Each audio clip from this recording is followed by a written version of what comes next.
putting something in her hands that almost guarantees problems in the future, that almost guarantees she feels bad about herself, almost guarantees that she doesn't love herself, that almost guarantees that she becomes anxious and depressed.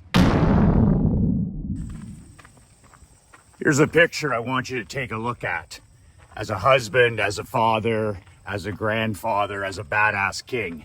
This is a picture that I took today, earlier, of my daughter speaking on an old-fashioned black rotary phone, an old-fashioned landline. Where did I get this old-fashioned rotary landline that we have in our home at the lake? I got it from my parents' home. My mom and dad are both turning 91 in a few weeks. And when we were putting their house up for sale, they moved into a retirement facility a year ago. One of the tough jobs that we had to go through was their home of 51 years where we were raised. And the one thing that I took from the home, other than my own personal, my own personal stuff, was that black rotary phone. I wasn't interested in furniture. I wasn't interested in televisions. I wasn't interested in tools or any of the gardening supplies or the lawn tractors, any of that stuff. When my mom and dad said, you know what would you like to take from the house? The one thing I walked over, I said, I want this badass black rotary phone that works incredibly well with a real line. This is what I want to bring to our lake house. Michael McLean, brassballsvideos.com.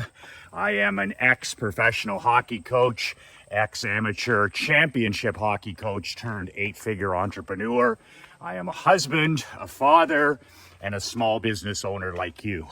If you would like a copy of my brand new book, 5 Ways to Unfuck Your Life in the Next 30 Days, my free gift to you below. There's a link in the description, or go to brassballsvideos.com.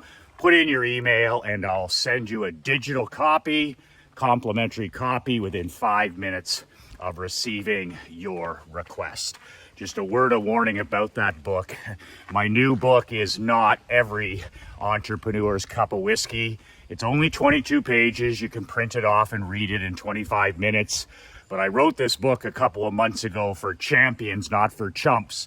For winners, not for whiners. So it is not everybody's cup of Earl Grey. So if you are a husband or a father or a grandfather and you want to murder your son or daughter's self-esteem, if you want to murder their self-image, if you want to murder their self-confidence, then all you have to do is put a smartphone in their hand.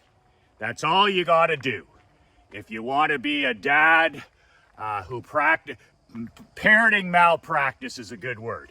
Parenting malpractice. And the reason giving a child, a 10-year-old, a 6-year-old, a 12-year-old, a 16-year-old, you give them a smartphone with access to the entire world, the entire internet. You might as well fucking drop your kid off every day in the worst part of Chicago. Why don't you just drop them off in Los Angeles, in the areas where all the people are living on the street? Why don't you drop your son or daughter off there? Because that's the same exposure and environment that they have with that iPhone in their hand at age 7, 10, 12, 15, 16.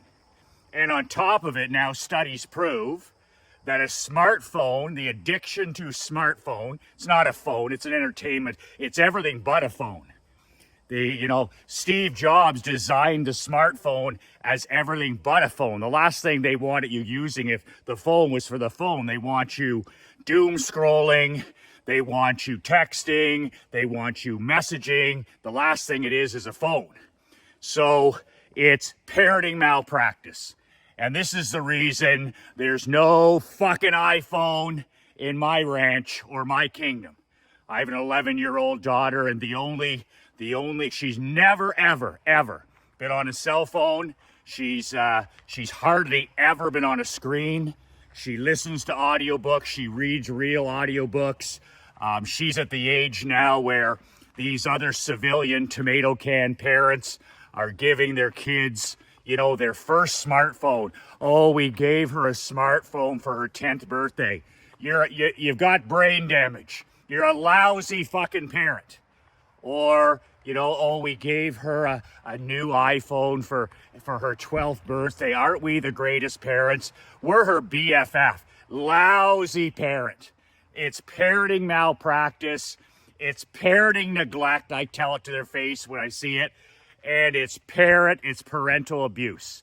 So well done to the civilians and the normies who, instead of being parents, are literally responsible for parent malpractice, child abuse, and child neglect by putting one of these weapons, these absolute mental health, manufactured mental health weapons in their child's hand.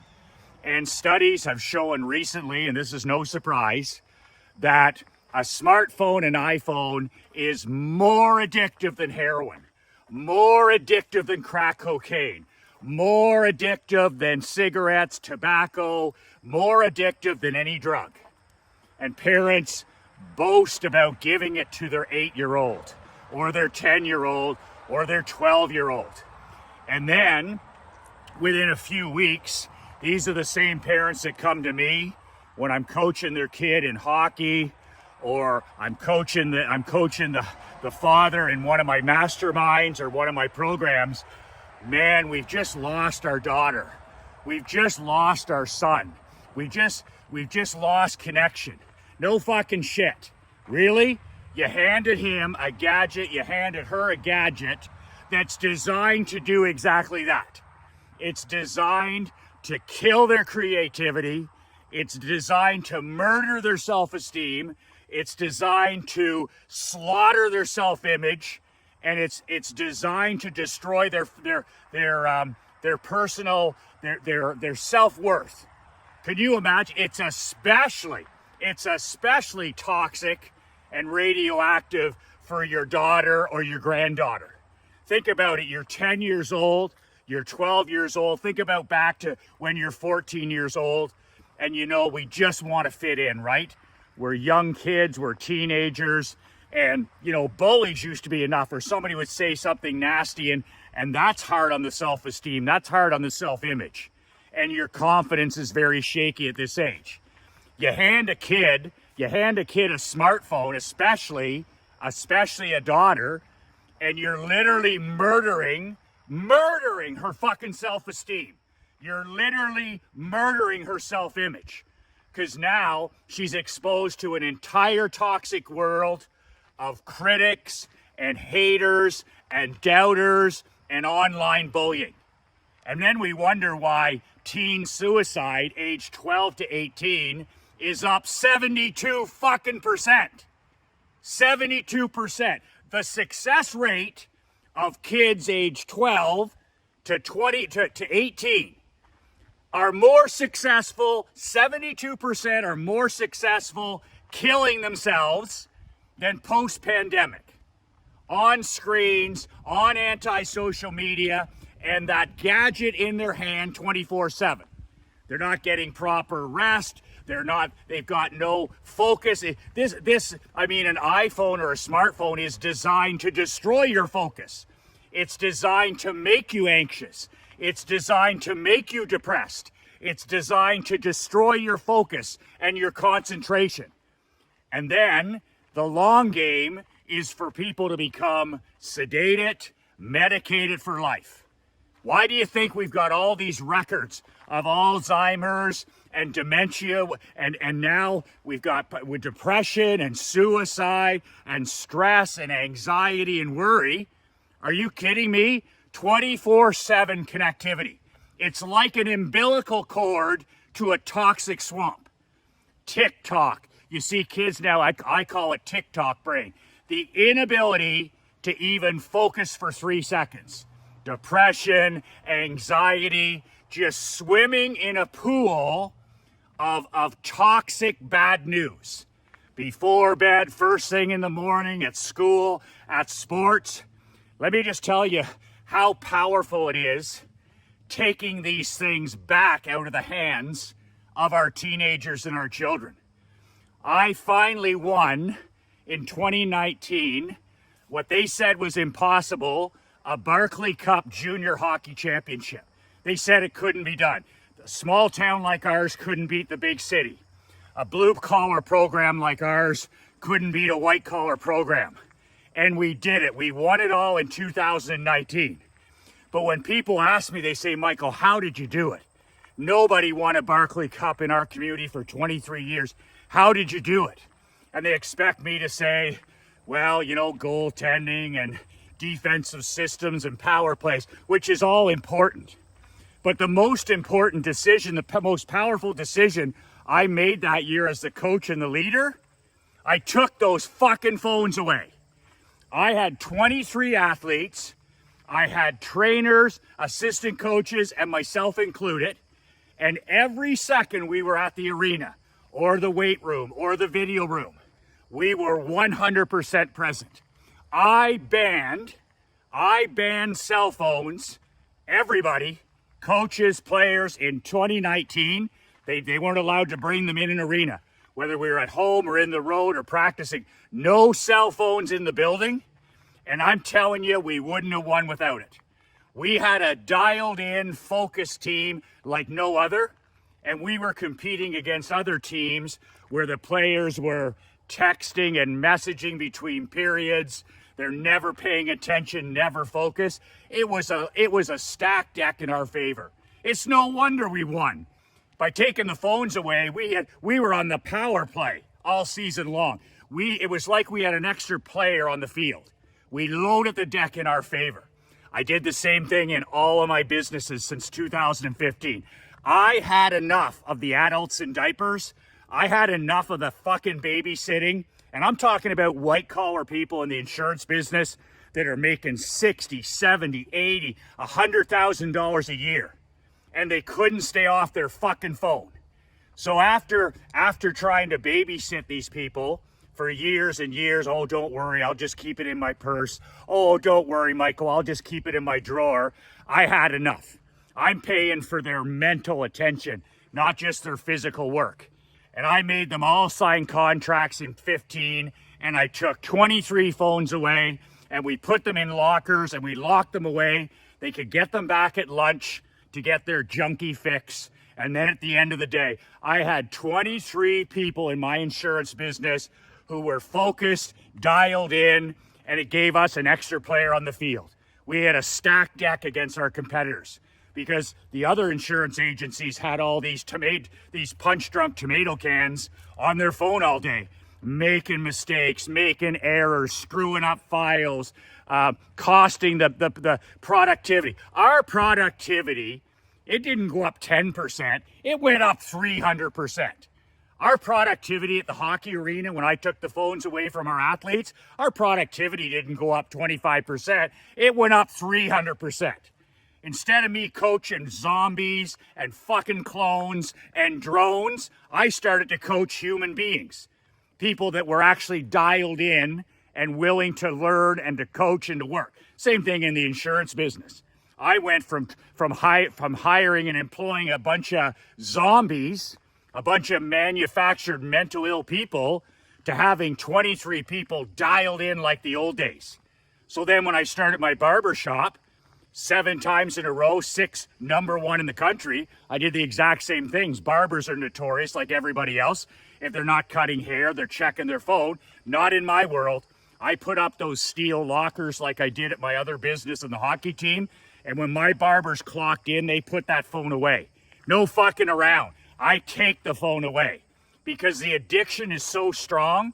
It's like an umbilical cord. They're looking to plug it in. You literally have to have them sign a contract and take it away.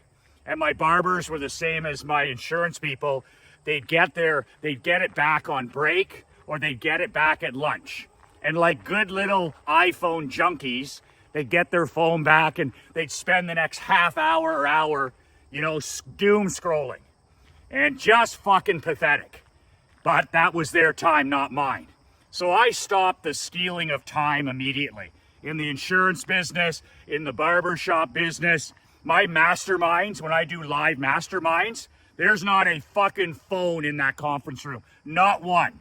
I just clamp down with ruthless standards. I don't carry a phone, so I don't tolerate working with zombies. I don't work with iPhone junkies. I don't work with people suffering from digital dementia. So it's been a massive win for me. But if you're allowing this stuff in your kingdom, if you're allowing this stuff as a husband, a father, and a grandfather, just remember, you're literally killing, you're murdering your children's self-esteem, you're murdering their self-image, and you're murdering their confidence and self-worth. And when you destroy somebody's self-image and their self-confidence, and most importantly, their self-esteem, look out, brother, bad shit's coming. Because if a person feels bad about themselves, if they feel, you know, they're being attacked all the time by so-called friends and peers and other students, and people are just chipping away at them, and all this online bullying, not to mention all the other toxic shit that goes on, then all of a sudden you're raising a person who's got low self-esteem, low self-confidence, low self-worth. And then what happens? That's when you run into problems with addiction. Addiction to digital, addiction to porn, addiction to alcohol, addiction to tobacco, addiction to drugs. You might as well give your 10-year-old or 12-year-old, you might as well pour them a glass of whiskey and give them a shot of heroin. That's how addictive these phones are. And it's so common. It's civilian behavior. It's like alcohol. It's the behavior of the common person. It's the behavior of the mediocre majority. So why the hell would you want anything to do with it? Oh, well, everybody else has a phone. Exactly. And I know it when my daughter becomes a teenager, that this is going to be extremely difficult. But we have worked so hard at this, you know, like brainwashing her into the truth, telling her the damage that can be done by these phones, that we're in a position where I'm going to die on that hill. And I'm going to fight this for as long as I can, whether it's age 17, whether it's age 18, I don't know.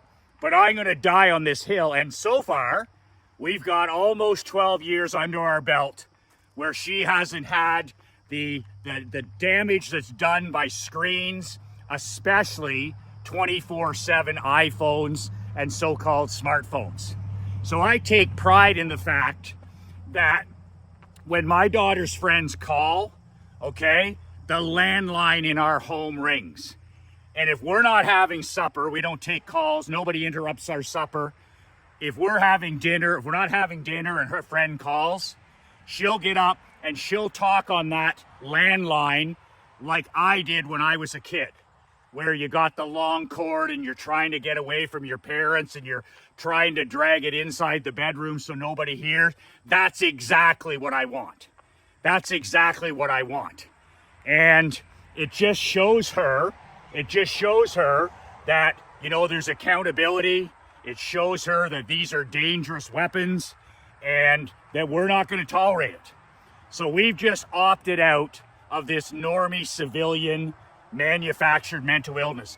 There's enough challenges raising a child like we are without making it 1,000 times tougher.